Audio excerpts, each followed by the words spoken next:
આમોદ તાલુકાના રોધ અને આમોદ વચ્ચે ભયંકર અકસ્માત સર્જાયો। અકસ્માતમાં બે યુવકોના કમકમાટી ભર્યા મોત નીપજ્યા છે।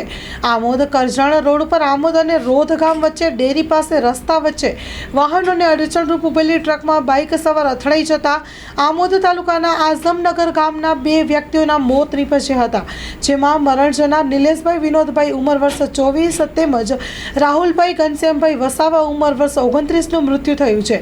આમોદ પોલીસે અકસ્માત અંગેનો ગુનો નોંધીને વધુ તપાસ હાથ ધરી છે।